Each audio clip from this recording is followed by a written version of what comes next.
Hello friends, तो आज हम इस वीडियो में बात करने वाले डी लिंक का जो भी राउटर है वो अगर आपको यूज़ करना है एज ए रिपीटर तो आप कैसे कर सकते हैं।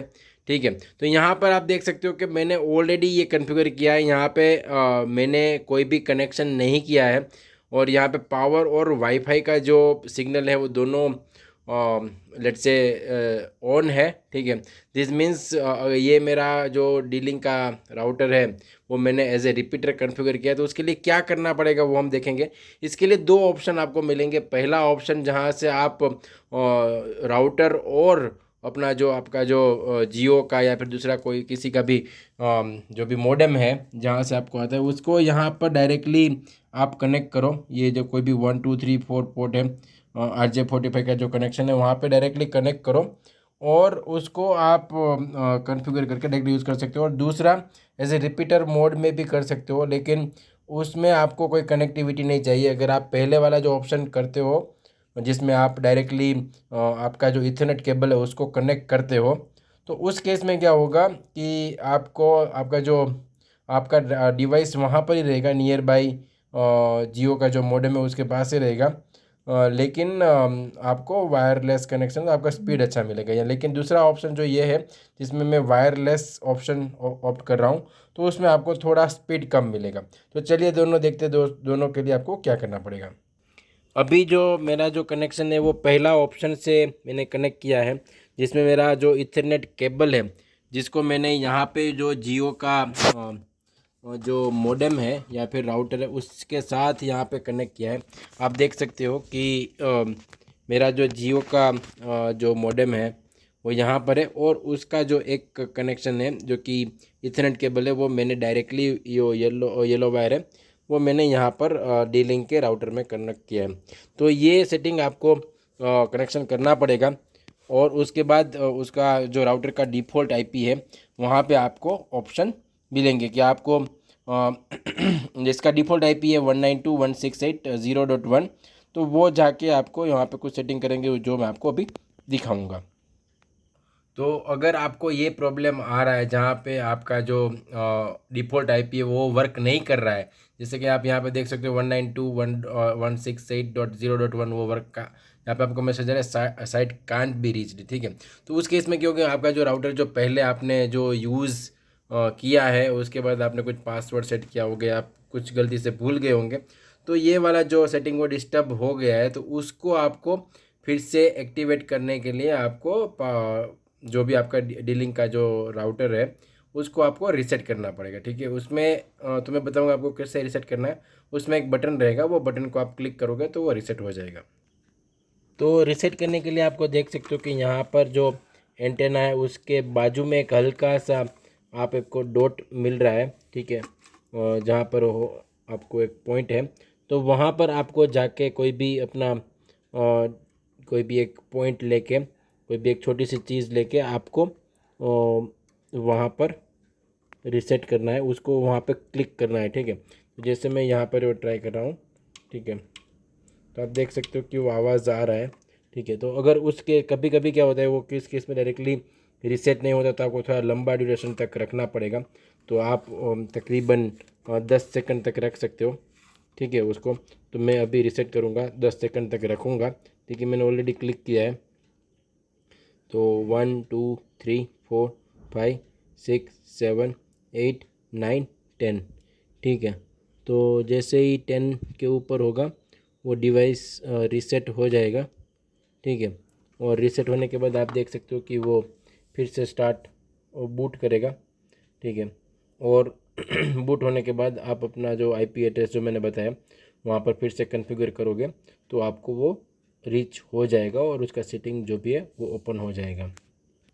तो अभी आफ्टर रीसेट आप जैसे डिवाइस रीसेट कर लिया उसके बाद आपको ये ऑप्शन मिल जाएगा डी लिंक DIR600M। जैसे आपको कोई भी डिवाइस है डिपेंडिंग ऑन योर डिवाइस आपको ये ऑप्शन मिलेगा। आपको कनेक्ट करना है। ठीक है, आपको वो वाईफाई के लिस्ट में शो करेगा, आप उसको कनेक्ट करना है। यहाँ पे मैंने ऑलरेडी कनेक्ट कर दिया है, कनेक्टेड आ गया है। उसके बाद जैसे मैंने देखा मैं बता रहा हूँ कि आपका जो आईपी एड्रेस था 192.168.0.1, तो यहाँ पे ऑलरेडी यहाँ पे मुझे स्क्रीन आ रहा है। तो ये स्क्रीन में आके आपको कुछ नहीं करना है, सेव एंड कनेक्ट करना है सबसे पहले। ठीक है, तो आप जैसे ही आगे जाओगे तो आपको ऑप्शंस मिलेंगे कि आपको क्या करना है, ठीक है। तो कभी कभी क्या होता है, ऑटोमेटिकली जैसे आप ये डी लिंक में कनेक्ट करते हो तो ऑटोमेटिकली ये पेज भी ओपन हो जाता है। जैसे मेरा ये पेज है, उसमें 7 कनेक्ट का ऑप्शन ऑटोमेटिकली, ये जो डायरेक्टली ये 192.168 का जो IP एड्रेस है वो ऑलरेडी ओपन हो जाता है। और उसके ओपन होने के बाद आपको जो भी ऑप्शन है वो ऑटोमेटिकली शो करता है, ठीक है। तो यहाँ पे आप देख सकते हो कि बहुत सारे ऑप्शन है। सेटअप है, ठीक है, सेटअप है, वायरलेस है, एडवांस है, मेंटेनेंस है, सब कुछ ऑप्शन है, ठीक है। तो सेटअप में आपके जाओगे तो वो पूछेगा कि अभी पहले लॉगिन करने के लिए पूछेगा। तो बाय डिफ़ॉल्ट आपका जो यूज़र नेम रहेगा वो एडमिन रहेगा, और पासवर्ड की आपको ज़रूरत नहीं है, पासवर्ड ब्लैंक रखना है, ठीक है। तो जैसे आप पासवर्ड ब्लैंक रखोगे तो आपको वो फिर से आपका जो सेटअप का जो स्क्रीन था वो आ जाएगा। आप उसमें यूज़र भी ऐड कर सकते हो, अगर आपको लग रहा है कि आपका खुद का यूज़र आपको ऐड करना है तो आप कर सकते हो।